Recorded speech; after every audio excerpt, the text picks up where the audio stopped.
আসসালামু আলাইকুম। প্রিয় দর্শক, অন্য মঞ্চের আলাপচারিতায় আপনাদের সকলকে আমন্ত্রণ জানাচ্ছি। রাশিয়া ইউক্রেনের মতো যুদ্ধ পরিস্থিতির আর একটা রূপ কি আমরা দেখতে চলেছি ভারত আর বাংলাদেশের মধ্যে? সহজ করে বলতে গেলে, যে আশঙ্কার পরিণামে রাশিয়া তার রাষ্ট্রীয় নিরাপত্তা রক্ষা করতে ইউক্রেন আক্রমণ করতে বাধ্য হয়েছে, সেই একই রকম নিরাপত্তাজনিত আশঙ্কা কি ভারতকে বাধ্য করবে বাংলাদেশ আক্রমণ করতে? এখনো এটাকে কোনো কষ্ট কল্পনা বলে কারো মনে হতেই পারে, কিন্তু আবার বলছি, এটা যেভাবে এগিয়ে চলেছে তাতে এটা কোনো কল্পনা বা জল্পনার বিষয় নয়, বরং নির্মম বাস্তবতা। এবং এই সম্ভাবনা খুব গুরুত্ব সহকারে দেখছেন শুধু ভারত নয়, বিশ্বব্যাপী কূটনীতিকরা। দৃশ্যপট বিশ্লেষণ করে আসুন দেখা যাক এমন পরিস্থিতির সম্ভাব্যতা আসলে কতখানি বাস্তব। 2026 সালের 7ই আগস্ট সৌদি আরব, তুরস্ক, পাকিস্তানের মধ্যে স্বাক্ষরিত মক্কা যৌথ প্রতিরক্ষা চুক্তি, যেটার নাম MGDA, Mecca joint defence agreement, যা সংক্ষেপে মক্কা প্যাক্ট বা ইসলামিক ন্যাটো নামে পরিচিত পেয়েছে, আন্তর্জাতিক ভূরাজনীতিতে এই প্যাক্ট এক অভূতপূর্ব কৌশলগত মেরুকরণ ঘটিয়েছে। ঠিক ন্যাটোর আর্টিকেল 5 নম্বর ন্যাটোর আর্টিকেলের আদলে তৈরি এই চুক্তির প্রধান শর্ত হল, জোটের অন্তর্ভুক্ত কোনো একটি দেশের ওপর সশস্ত্র হামলা হলে তা বাকি সব সদস্য রাষ্ট্রের ওপর হামলা হিসেবে বিবেচিত হবে। মানে বাংলাদেশকে, একেবারে পরিষ্কার করে বলি, বাংলাদেশকে যদি ভারত আক্রমণ করে তাহলে বাংলাদেশের পাশে এসে দাঁড়াবে পাকিস্তান, তুরস্ক, সৌদি আরব। বোঝা গেল? সম্প্রতি অবশ্য এখনো বাংলাদেশ এই জোটে এখনো যোগ দেয়নি, তবে বাংলাদেশের পররাষ্ট্র প্রতিমন্ত্রী হুমায়ুন কবির এই জোটে যোগদানের সেই বিষয়ে বাংলাদেশের ইতিবাচক পর্যালোচনার ইঙ্গিত দিয়েছেন। এবং এই ইঙ্গিত দেওয়ার পর দক্ষিণ এশিয়ার ভূ রাজনৈতিক ও সামরিক সমীকরণ এক অত্যন্ত জটিল ও সংবেদনশীল মোড়ে এসে দাঁড়িয়েছে।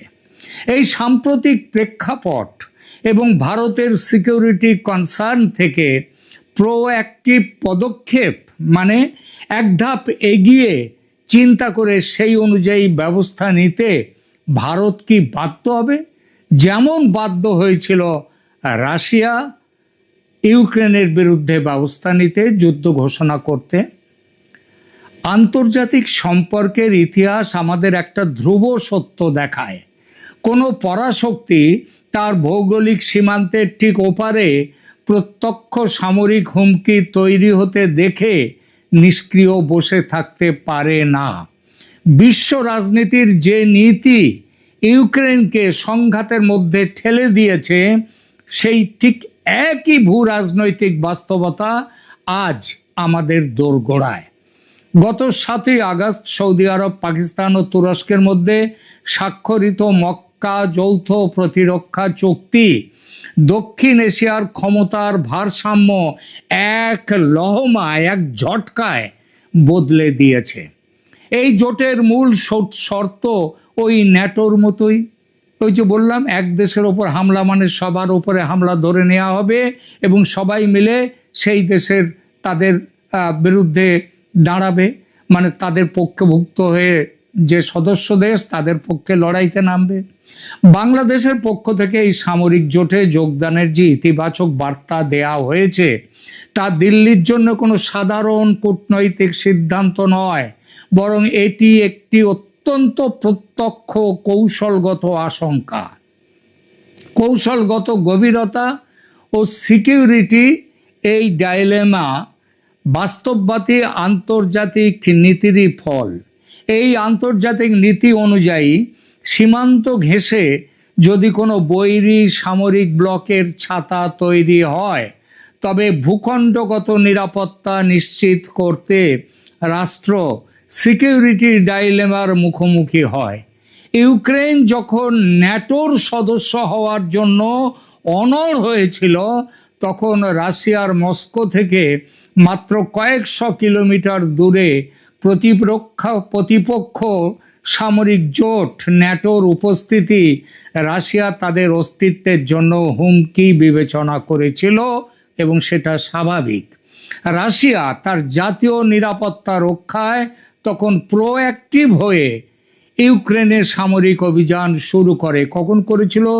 ইউক্রেন ন্যাটোর ফর্মাল মেম্বার বলে ঘোষণার আগেই।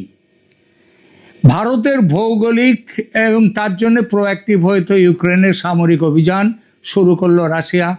ভারতের ভৌগোলিক বাস্তবতার দিকে তাকালে দেখা যায় বাংলাদেশ তার 3 দিকে ভারত।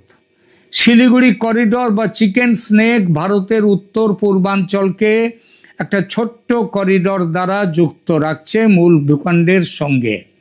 এমন একটা স্পর্শকাতর ভৌগোলিক অবস্থানে যদি পাকিস্তান ও তুরস্ক সমর্থিত যৌথ প্রতিরক্ষা জোটের উপস্থিতি ঘটে বাংলাদেশে, তবে তা ভারতের স্ট্র্যাটেজিক ডেপথ বা কৌশলগত গভীরে সরাসরি আঘাত হানে।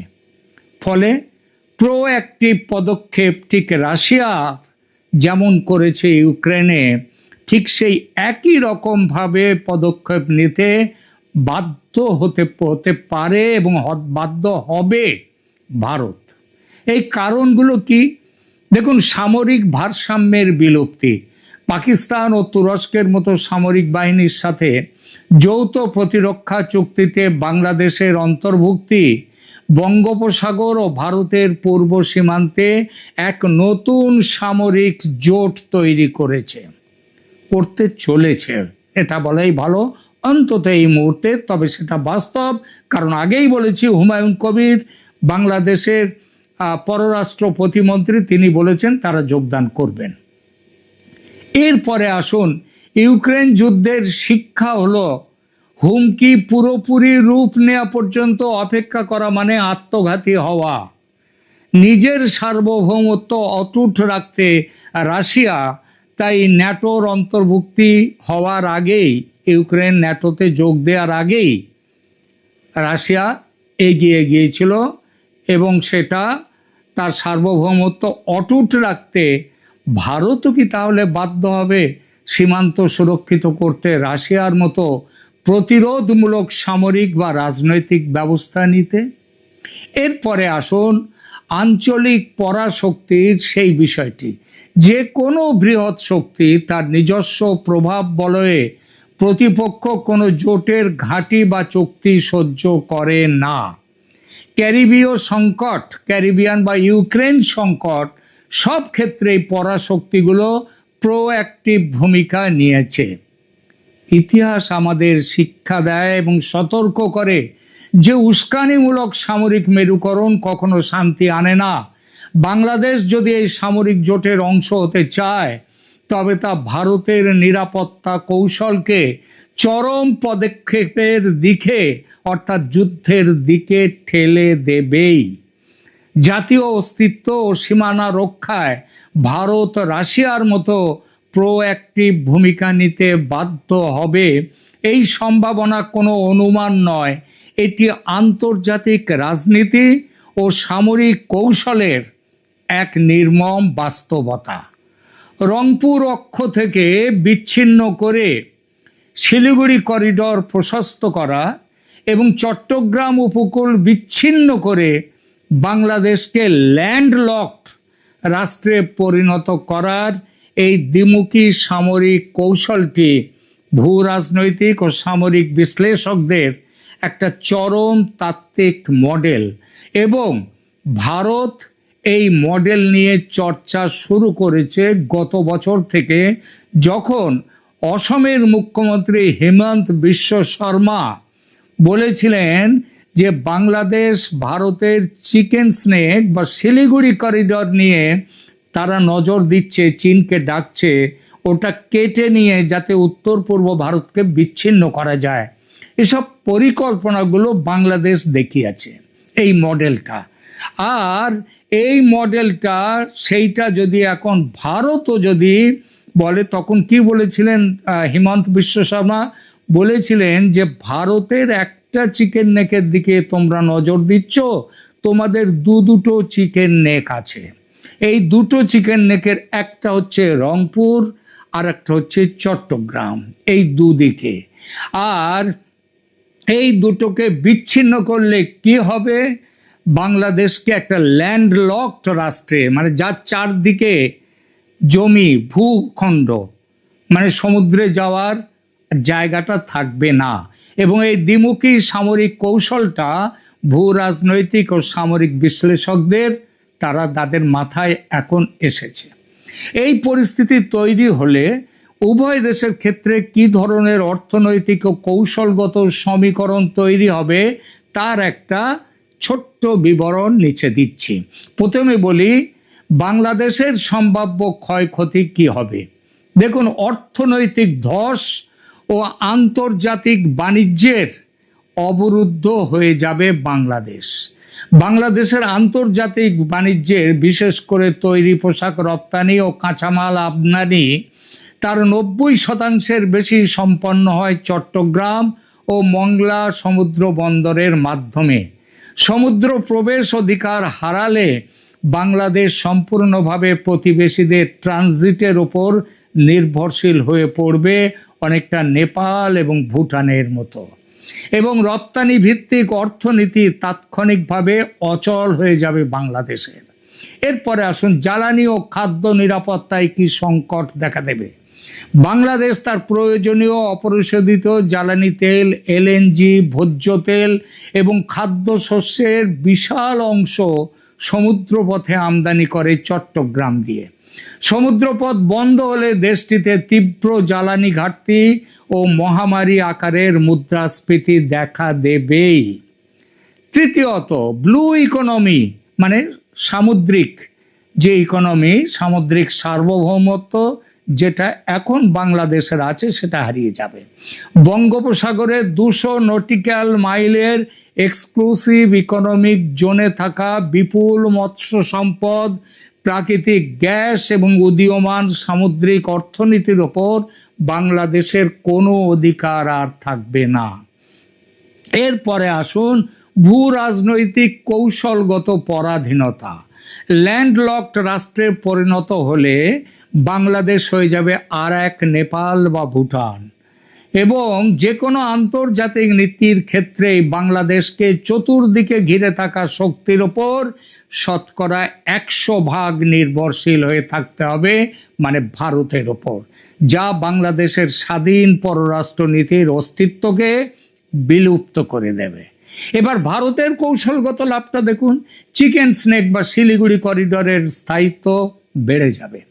ভারতের মূল ভূখণ্ডের সাথে উত্তর পূর্বাঞ্চলের 8টি রাজ্যকে যুক্ত রাখা কৌশলগত শিলিগুড়ি করিডর মাত্র 21 কিলোমিটার চওড়া, কিছু কিছু জায়গায় সামান্য জায়গায়, যা ভারতের নিরাপত্তার সবচেয়ে দুর্বলতম স্থান। রংপুর অঞ্চলের ওপর নিয়ন্ত্রণ বা প্রভাব বিস্তার করা গেলে এই করিডর ওই 20 কিলোমিটার, 25 কিলোমিটার থেকে 100 কিলোমিটার চওড়া হয়ে যাবে এই করিডর, যা চীন বা অন্য কোনো বৈরী শক্তির সামরিক হুমকির সুযোগ চিরতরে বন্ধ করে দেবে। এরপর আসুন বঙ্গোপসাগরের নৌ আধিপত্যের বিষয়ে।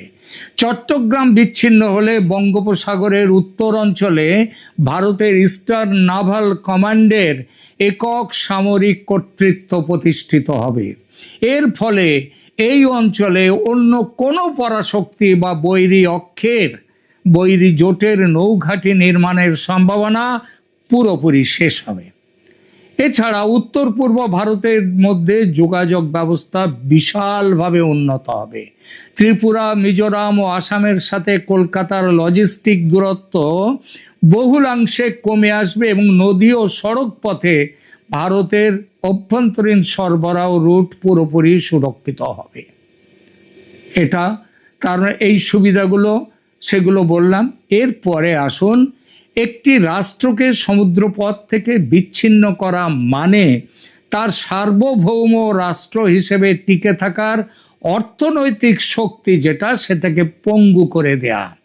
সামরিক দৃষ্টি থেকে এই ধরনের পদক্ষেপ কোনো দেশের জন্য চূড়ান্ত সমর্পণের পরিস্থিতি তৈরি করবে।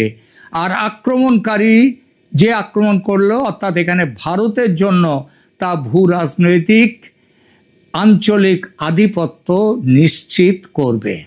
এখন প্রশ্ন হলো, ভারত কি সত্যি এটা করতে চায়? একদমই নয়, করতে চাইতো না, কিন্তু পরিস্থিতির চাপে ভারত আজ বাধ্য হবে। আপনাদেরও তো মনে আছে 1971-এর যুদ্ধের কয়েক মাসের মধ্যে মুজিবুর রহমান বঙ্গবন্ধু তিনি বলেছিলেন, ভারতীয় সৈন্য যারা বাংলাদেশে ছিলেন তাদেরকে উদ্দেশ্যে বলেছিলেন, ইন্দিরা গান্ধীকে বলেছিলেন, আপনার সৈন্য সরিয়ে নিন। বাংলাদেশকে আপনারা মনে রাখবেন, বাংলাদেশের স্বাধীনতা যুদ্ধে, সেই যে যুদ্ধ 71-এর যুদ্ধ, সেখানে কিন্তু পাকিস্তান ওই বাংলাদেশ সেনাবাহিনীর কাছে বা মুক্তিযোদ্ধাদের কাছে আত্মসমর্পণ করেনি, করেছিল ভারতীয় সেনার কাছে। এবং তার ফলে ভারতীয় সেনার যুদ্ধ জয়ের যার ফলে বাংলাদেশের উপর অধিকার ভারতের ছিল, কিন্তু ভারত সে অধিকার ফলায়নি। এমনকি বঙ্গবন্ধু ভারতীয় সেনাকে বাংলাদেশ ছাড়ার বলার সঙ্গে সঙ্গেই বাংলাদেশ ছেড়ে চলে এসেছে ভারত। তারপর থেকে আজ অবধি 1 ইঞ্চি জমি বাংলাদেশের দখল করেনি ভারত। উল্টে ওই 3 বিঘা এবং ছিটমহল চুক্তির মাধ্যমে ভারতের বেশি জমি গেছে বাংলাদেশের দখলে, এবং বাংলাদেশের কম জমি, যেগুলো ছিটমহলগুলো ভারতে ছিল, ভারত কম জমি পেয়েছে। যার জন্যে ভারতের পার্লামেন্টে এই বিষয়টা পর্যন্ত উল্লেখ করে পার্লামেন্ট থেকে স্বীকৃতি নিতে হয়েছিল, কারণ সেটা মোদি সরকারের একার বিষয় ছিল না, পার্লামেন্টে সেই বিষয়টা দেখাতে হয়েছিল। সুতরাং আজ অবধি ভারত কোনো পরিস্থিতিতেই বাংলাদেশের 1 ইঞ্চি জমির ওপরে দখল করবার চেষ্টা রাখেনি, ইচ্ছা দেখায়নি। কিন্তু আজ নিজের সিকিউরিটি রক্ষা করবার জন্যে, এবং ঘরের পশ্চিমে, ভারতের পশ্চিমে পাকিস্তান, সেই পাকিস্তান তুরস্ক এবং সৌদি আরবকে নিয়ে আবার পূর্ব দিকে বাংলাদেশে এসে ঘাঁটি গাড়বে, নিশ্চিতভাবেই ভারতের অস্তিত্বের জন্য, সিকিউরিটির জন্য একটা বিরাট ভয়। এবং এই আশঙ্কা থেকেই আজকে ভারত এই জিনিসটি ভাবছে। এখনো বলছি, যে মুহূর্তে ভারতের গোয়েন্দা বিভাগ খবর দেবে ভারত সরকারকে যে বাংলাদেশ অ্যাপ্লিকেশন দিয়ে দিয়েছে ওদের ওখানে মেম্বারশিপের, এবং বাংলাদেশ মেম্বারশিপ নিয়ে নিচ্ছে ওই জোটের, পাকিস্তান তুরস্ক সৌদি জোটের, আমি বলছি কয়েক মিনিটের মধ্যে ভারতীয় সেনা বাংলাদেশে ঝাঁপিয়ে পড়বে। ভারত ব্যবস্থা তৈরি রেখেছে পুরো উত্তর পূর্ব ভারতে, এবং কলকাতা যার হেডকোয়ার্টার, সেখানটায় পুরো ব্যবস্থা ভারতের তৈরি। একটা শুধু গো বলা, তারপরেই ঝাঁপিয়ে পড়বে ভারত। আমরা আশা করব বাংলাদেশ আমাদের পুরনো বন্ধু, আমাদের ভাইয়ের মতো, আমরা তাদের সাথে কোনো রকম, ভারত তাদের সাথে বিরুদ্ধে কোনো রকম কোনো কাজ তারা করেনি আজ পর্যন্ত। সুতরাং এখন যেন তারা করতে না বাধ্য হয়, এটা দেখার দায়িত্ব তারেক রহমানের সরকারের। যেভাবে মোহাম্মদ ইউনূস ভারতের বিরোধিতা করে গেছেন, যেভাবে তারেক রহমান ভারতকে পদে পদে অপমান করছেন, এবং এই অপমানটা কেন ভারত ভালোবাসা দেখাতে গিয়েছিল সেইটাকে ভারতের দুর্বলতা ভেবে তারেক রহমান ভারতের বিরুদ্ধাচরণ করছে। এটা বেশি দিন ভারত আর সহ্য করবে না, বলে দিলাম। ভারতের থিঙ্ক ট্যাঙ্ক যারা আরএসএস, তারা ইতিমধ্যেই বলে দিয়েছে অনেক সহ্য করা হয়েছে বাংলাদেশের এই ভারত বিরোধী শক্তিকে, কিন্তু আর নয়, এবার ঝাঁপিয়ে পড়ার দিন আসছে। এখনকার মতো এখানেই রাখছি। কেমন লাগলো আমাদের আজকের এই প্রতিবেদন? কমেন্ট করুন, লাইক দিন, শেয়ার করুন।